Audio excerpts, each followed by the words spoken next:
your hosts, Jason Mefford and Kathy Groover, Fire and Earth, giving you the keys to unlock your limitless potential. Welcome to another episode of the Fire and Earth podcast. I'm your co-host, Jason Mefford. And I'm Kathy Groover, and we are so excited to be back with you for another amazing episode. Today, we're going to be talking about getting your book written and out there. I'm excited. I got a couple books. Jason? I got a few books. You got a couple books. Between the two of us, we got some books. And I went both the route of traditional publishing and self-publishing. And so we are going to have a really good discussion about how to get your book written and how to get it out there. Yeah. Well, and it's funny, you know, and maybe just before we dive into a lot of the detail stuff, because what I've found is several people that I coached, they would say, I want to write a book. And I'm like, okay, just a minute, time out, right? Why do you want to write a book? Because I think that is, that's a big answer or a big question that you have to ask yourself and really answer before you just jump in. Because I don't know what the numbers are, but it's some crazy number, like 80% of the people want to write a book, right? That's on their bucket list. Well, you know, first off, think about why you want to write the book, because it's a lot of work. Yeah. And there are other ways to accomplish some of the same things if maybe the book is just a vanity thing that you're putting up there. So make sure that you answer that question first, because it's a lot of work, as we're going to start talking about. And it's a long ride. You know, it's not like, ooh, 30 days from now, I'm going to have a book published. Ain't going to work that way, folks. It doesn't work that way. So anyway, I just wanted to kind of preface with that. So, but again, if you've kind of decided, no, I do want to write a book, well, let's go through now and kind of talk about some of the different ways. Because like you said, you've done traditional and self-published. I've kind of done the same thing. And they're both different routes. Yeah. So, and again, there's reasons to write a book, reasons not to write a book. Don't think you're going to become Stephen King and a multimillionaire from it. Well, and not surprising, I couldn't agree more. Because if you know why you're writing the book, and let's say, yes, you did decide to write it, the why is going to determine which path you take for publishing. If it's a vanity project, if you're going to use it as a giveaway, if you want to give it to your clients, if it's going to act as a business card, self-publish it. No publisher is going to want to mess with that. If you've got multiple ideas, if it's better for a mass market, if you've got marketing and name and stuff behind you, then by all means, try to do the traditional. But know that that's not an easy path. Traditional publishing is really difficult to do, and it's time consuming. 12 to 24 months is how long it takes for a book to get published. That's after you find the publisher. Sometimes publishers require that you have an agent, so now you gotta get an agent first. An agent isn't gonna talk to you if you only have one book. So it's this whole complicated thing. And they're not going to talk to you if you have no book. Right. Yeah, right. Yeah. Yeah. So it's, so how did you start? What was the idea behind you starting with your books, Jason? So the first one I did actually was, it was self-published. And the reason for it was, you know, it's a technical book on risk-based internal auditing. Okay. It was a concept that, you know, people had been talking about in our profession for a long time, but nobody was actually really doing it the way it was intended for when we started talking about this 25, 30 years ago. And I could only find one other book that really talked about it the way that I believed it was intended to be. And so, you know, I was teaching a course on this. I helped to develop a certification around it. And I thought, you know what, I need to put down in words on paper what I'm talking about. And so I actually came up with kind of a whole methodology and a framework around how to do that. And decided to put it down in a book. Now, again, it was the first time I self-published a poetry book before that, but that's more kind of a vanity kind of thing, right? Just because for a while there, I was writing a lot of poetry, and I looked down and I went, holy crap, I have over 100 poems. I should actually, yeah, you didn't know that about me. That's so cool. So it goes painting and poetry go in veins for me. And it seems to be about every 10 years as I look at the dates on some of my paintings, it's like, oh, that one was 2009. Oh, this one was 2019. Oh, Got there a you 10 go. year, Well, you're in a cycle. I'm on a 10-year cycle.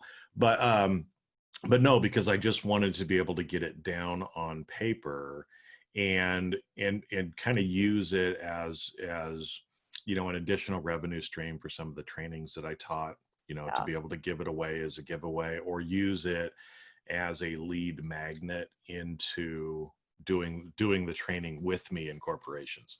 So that was why I kind of did it that way. The idea to give it away and to sell it for $40 on my website, and it's still out there because that was back in, I think, 14 when I finally actually got it published. But even still, it's a smaller book. I don't know, 120, 150 pages. Yeah. But it still took a lot of time to be able to even come up with that. You realize and you look at the amount of time, and then you look at your work product and you're like, holy crap, a lot of editing, a lot of, other stuff. And then when you go the self-publishing route, you've got to do all the editing. I used Create Space. Yeah. I think it was even before Amazon bought them or right around the time. So I used that platform to be able to distribute it. Yep. Actually, no, hold it. I did the poetry book on Create Space. I did the risk-based audit one through Book Baby. Which is kind of a hybrid model. So it's still self-publishing. You're still the publisher of the book. But I set it up so that it would just be an ebook. Really, I ordered some books because they do have a printing deal. So I ordered a couple of boxes of books. But their thing was, they helped with the cover art. With putting it all together, getting it in the different the Mobi, PDF, and what's the other format is anyway, there's two main ebook formats as well, but they got that together and then they actually publish it to the different services, right? So I worked through them. And then they actually put it out on Scribd and Kindle and Nook and all the different places. So my book is out there on Apple, and I don't know, there's a whole bunch of different things. Every time I get my royalty checks, I'm like, oh, I didn't realize that was a book company. But anyway, I got paid. Okay. Yeah, I didn't know I had it there, but I got some money from it. So there you go, right? Yeah. And then for me, because I did that, they actually handle all the royalties for me. So when people buy it on, Apple or Kindle, then each month, I get some money that comes through that hits my account. So they handle all of that side of it. Now I had to pay them for that. Sure. So that's, again, it's like somebody's paying for putting everything together, and depending on the model that you're using depends on how much you're going to pay, when you pay it, things like that as well. Right, exactly. It's funny because once again, our lives parallel. I sort of did the same thing. I did my first book, I think in 2009. So it was quite a while back. I told somebody that I wanted to be a speaker, and they said, oh, well, you have a book, right? And I went, no, I want to be a speaker. Well, you have a book, right? Because you have to have a book to be a speaker. Yeah. Right. That's what he told me. And I went, shit, I don't really want to write a book. Like I had written a book of short stories, which I self-published. So there's that. But I was like, I don't really want to write a book. And they were like, oh, no, you have to. I'm like, oh, crap. So I have a massage DVD. They're like, that's great. You need to write a book. So I sat down to write a book, and I had all these ideas, and I was going to do this like surgical, medical kind of alternative thing. I had this great idea. And so I pulled all these books off the shelf, and they were stacked in my living room. And my husband goes, okay, how long are these going to sit here? And I'm like, well, I don't know. And then one day I was working on a client, and it popped into my head, you just finished your training. I just finished my PhD at that point. I had all these exercises I had to do, all these papers I had to write. I was doing tons of articles. And so I thought, you have your content. Mhm. Like, why are you trying to, so I pulled every article I had ever written. I pulled all the exercises I had to do for school, all the case studies I had to do, and I came up with the alternative medicine cabinet, which was then turned into a TV show, which it's pretty much out of print now. I haven't even renewed it because it's so old. By the time I'd update it, it would be a whole new book. But I put together everything I had already written, and I realized, as hard as that was, and because I'm a visual kinesthetic, I went and got note cards, and I put the different chapters on a note card, and I spread them all out on the floor, because at that point it was about intelligently organizing chapters. Mhm. I didn't have to rewrite much. I did add a couple chapters to round some stuff out. But at that point, it became, how can I organize this in a way that makes sense? So I remember like standing on a chair and looking at all of these cards spread out on the floor to help me organize this book. I went with self-publishing. I went through a company called Infinity, which I think still exists. It changed hands a couple of times, and I don't want to disparage any company, but it seemed to kind of get a little, I don't know that I'd use them again. You pay like $400, $500 to set everything up, and then you have to buy your copies. But they automatically put it on Amazon. They automatically send it out to different distributors and that sort of thing. So that was my first book experience, was again the self-published thing. And I remember working with a PR guy. He did this mass email blast, and I had about 60 requests for radio and TV interviews, book reviews, all this stuff. And he goes, okay, now when you send out the book, make sure you include this sheet with it. And I went, what? And he goes, well, when you send out the book. And I went, wait, what? What do you mean when I send out the book? I can't send out 60 books. And he goes, you have to. How are they going to review it? How are they want to see the book. And I was like, and he goes, let me guess, this is your first book. And I said, yeah. And he goes, okay, you're going to realize that that's the best business card you have, and that you're going to be giving this book away. Now, I was horrified, right? I had just poured all this time and money. At that point, that was a lot of money. All this time and energy and money into this book, and he's telling me I have to give it away. And now, of course, I'm like, here, have a book. It's like it's become a business card.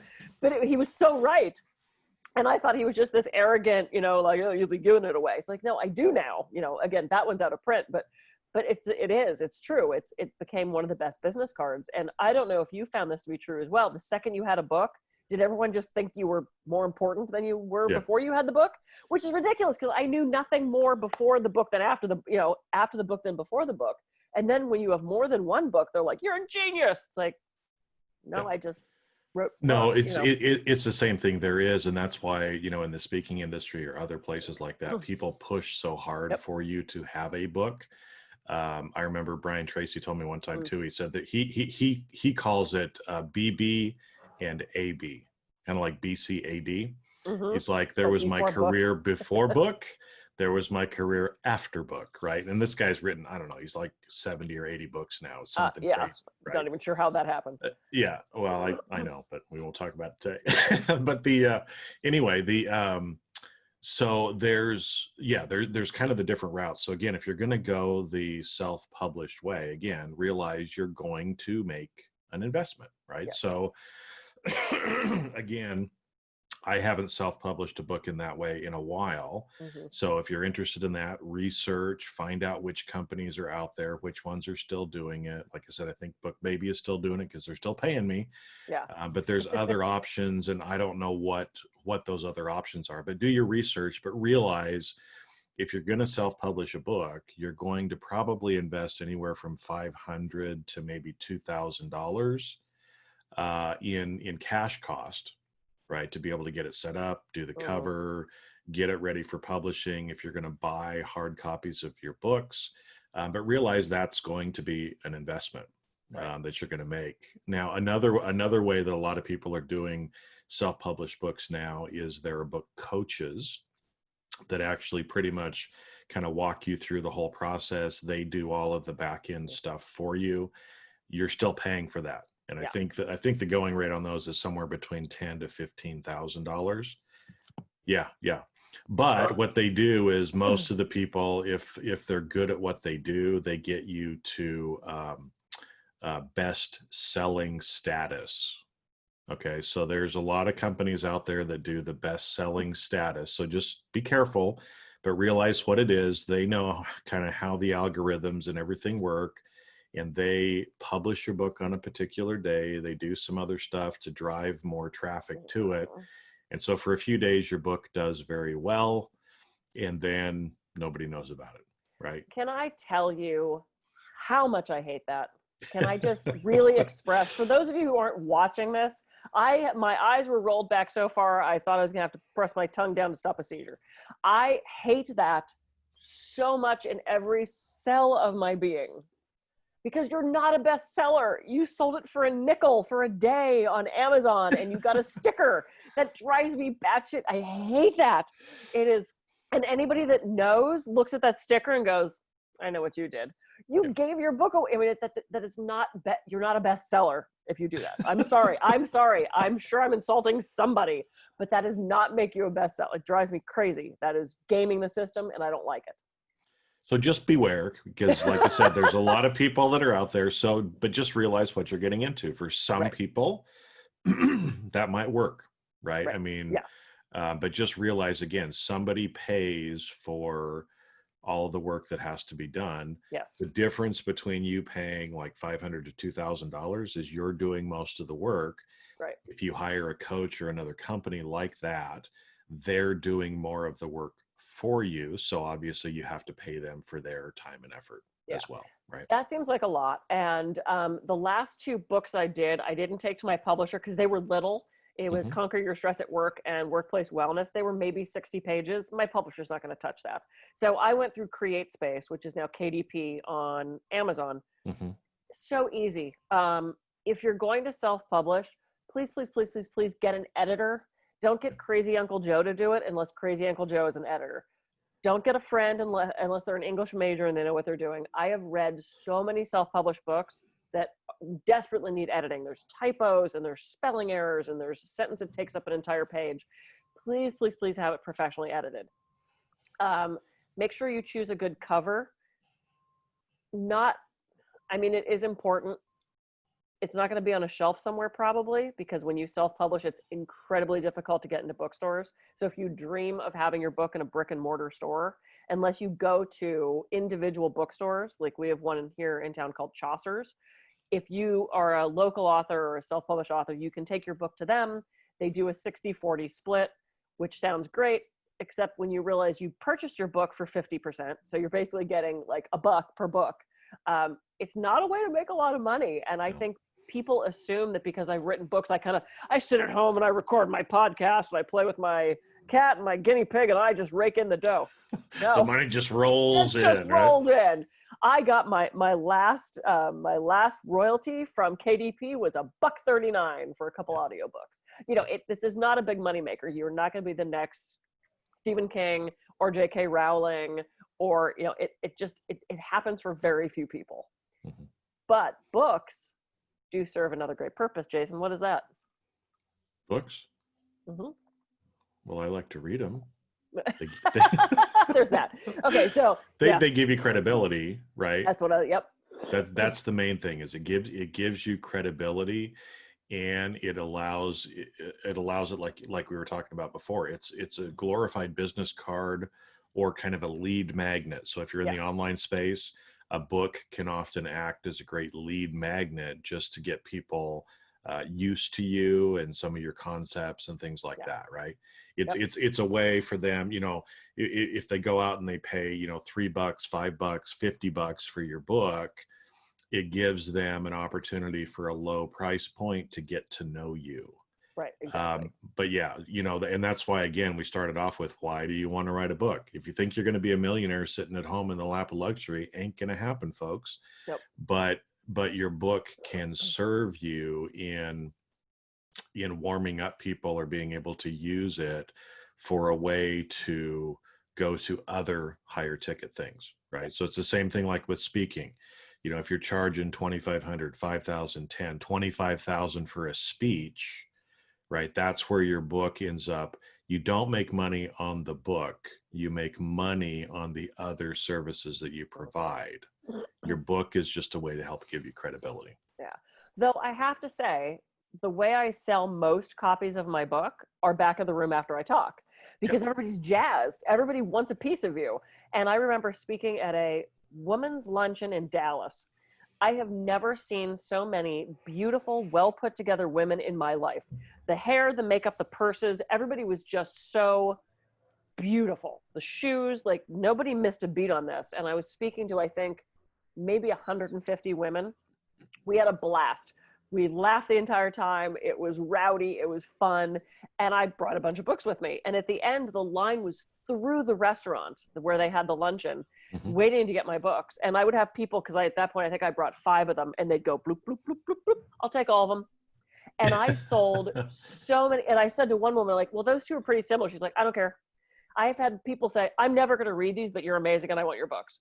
I'm like, okay. So if you're going to sell the book, if you want to sell the books, that's the way I sell most of them. Barely any on Amazon, because how are you found on Amazon? Yeah. It's really hard to be found online. And I think, what was the stat that I read? The majority of self-published books don't sell more than 200 copies. It's probably about right. Yeah. Yeah. I mean, because normally, and I know the numbers seem low, but if you sell 3,000 books, that's pretty good. That's really good. Right. So yeah, think about how you're using it. And so we've talked a little bit about the self-published thing. So we probably should transition a little bit into the traditional experience, and then maybe talk about how you can actually get started, because we've already mentioned a couple of those things, but we'll come back to that here at the end. So traditional is a totally different route, right? Yeah. Yeah. So when I was looking for traditional publishers, most of them will not take unsolicited manuscripts. So you can't just get a hold of Simon & Schuster and be like, I got a book. They're going to throw it away. They don't want to hear it. They don't want to talk to you. If you want to get to a medium to bigger size publisher, you have to go through an agent. Getting an agent is just as hard as getting a publisher, because again, you have to have a track record. If you have a self-published book already that's sold really well, and they're talking over 4,000 or 5,000 copies, typically it's like, that's a lot of self-published books to sell. You might get an agent. There are, in the days when we could actually be in person, they would have these giant, almost like speed dating things where you could talk to different agents and publishers. There's a big one every year in New York.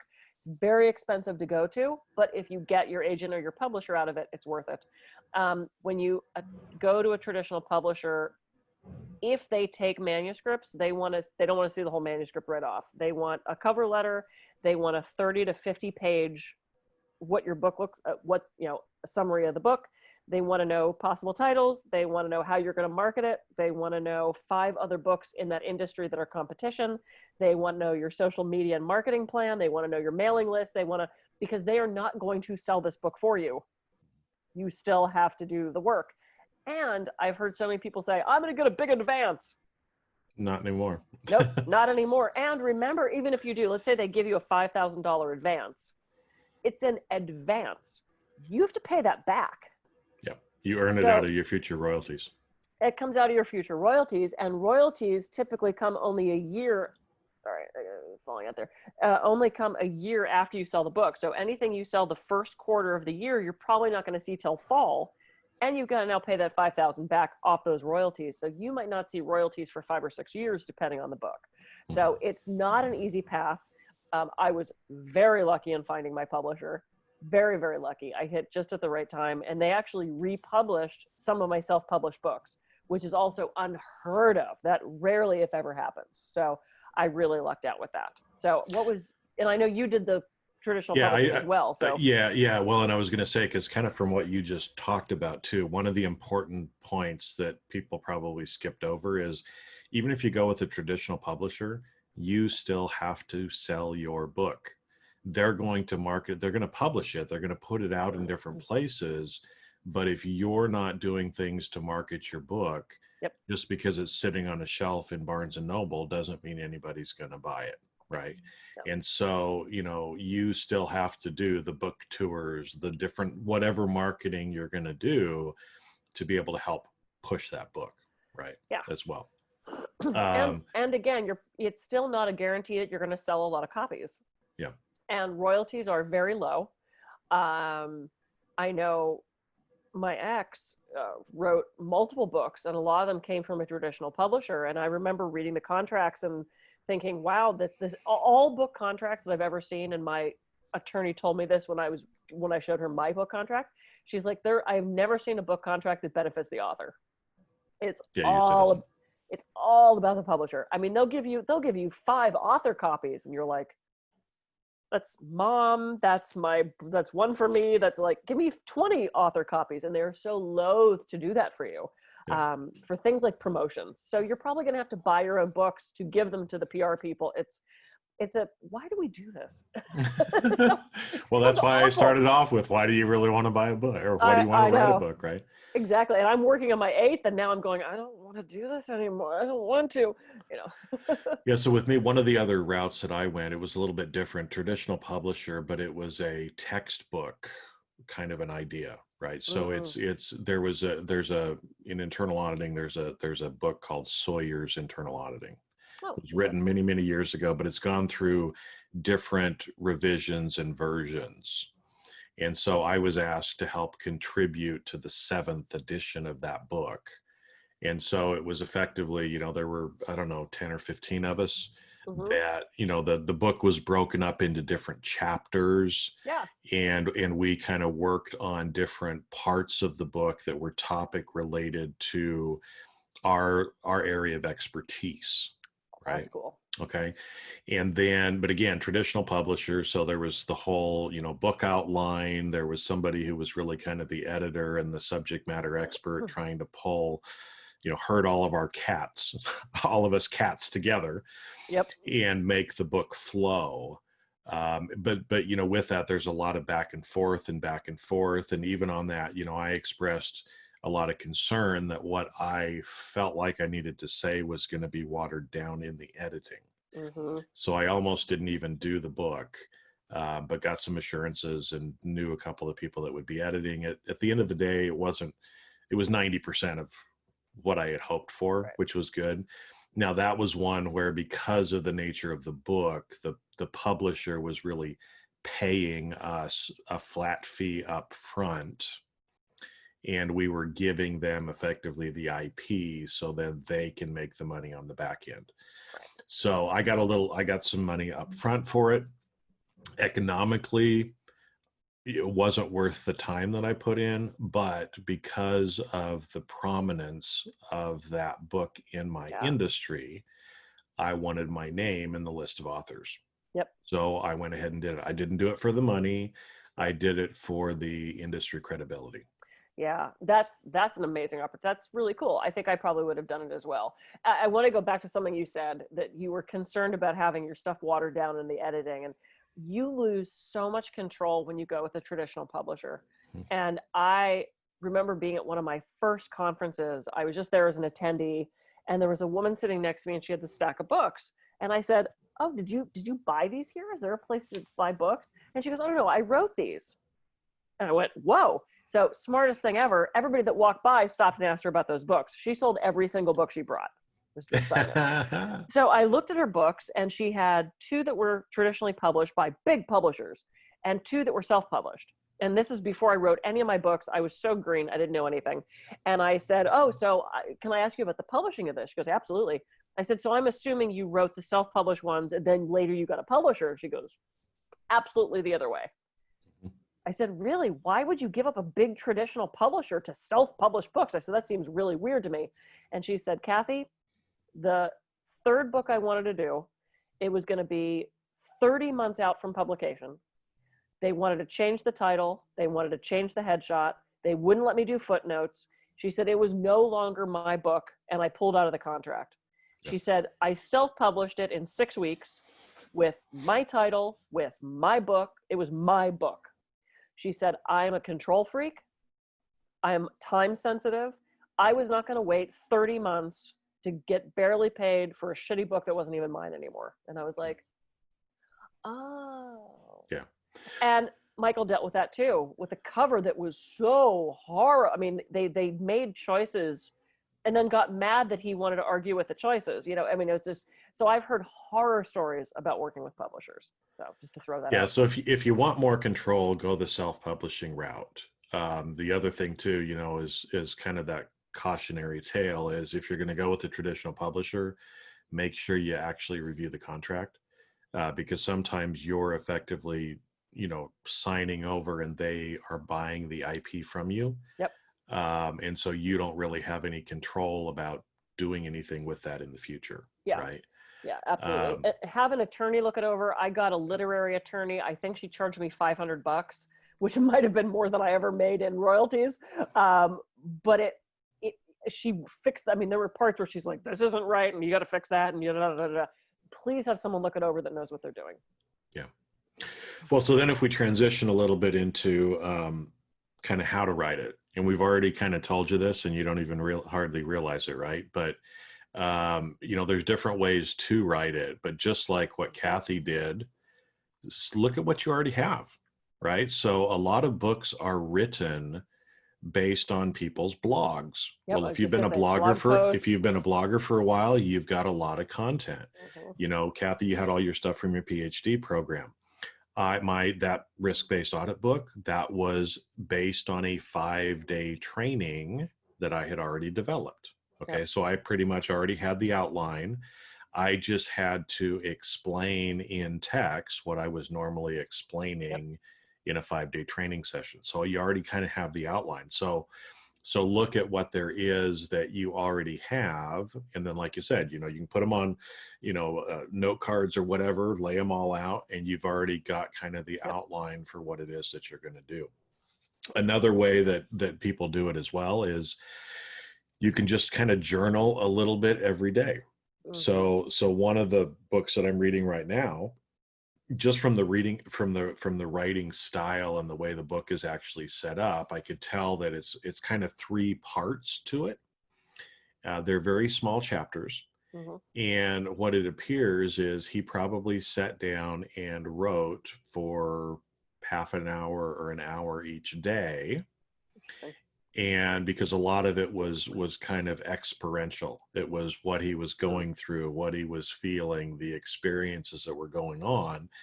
And so that's another way that you can kind of sit down and start writing something too. Very similar to blog posts, but you're just kind of journaling or getting a little bit out each day, right? Yeah. And that's the thing, because if you're going to do this, a lot of people talk about writing retreats, which are great. You can do that.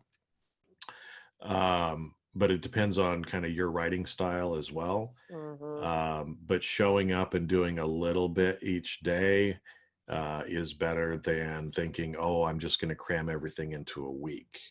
Right. Usually doesn't happen if you try to cram. And that's why the Stephen Pressfield or Pressman, I think it's Pressfield. The War of Art is a great book to read about this. And one of his points in there is it's like, look, creating art and writing a book is art. Yep. And you've got to be willing to show up and actually do something. Because he says, the muse, a lot of people sit around and go, oh, I have writer's block. I have to wait for the muse to show up, right? But in his book, he's like, yeah, every time I sit my butt down in the chair at 9 a.m., the muse shows up, right? Because he does that consistently. And a lot of other writers are the same way. Hemingway, I know, was the same way. He put his butt in the chair every day at a certain time, and he wrote like it was his job, because it was. Yeah, exactly. No, and I love so much of what you're saying about, I think we have to find the style that works for us. I tend to dictate. So my books sound, and I love this compliment, it sounds like you're reading it to me. Good, because I dictated it.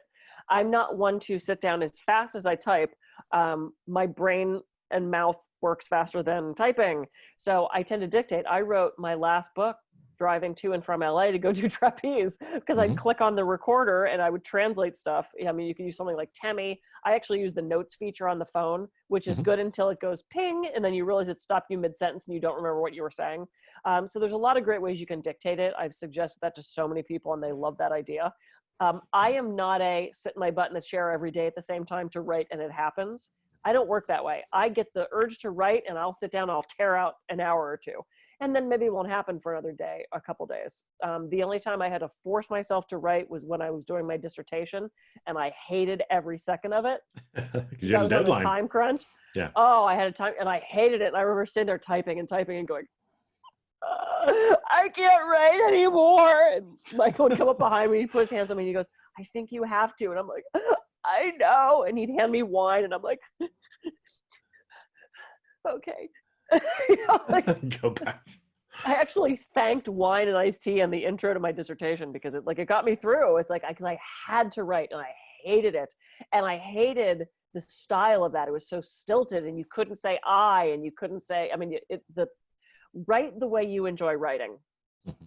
I write, I have a little asides, and I'm slightly irreverent, and I swear a little bit. And because I'm dictating, it sounds very natural, like I'm talking. That is, to me, is my writing style. Find your own voice. And this is one of the reasons I'm not a huge fan of ghostwriting.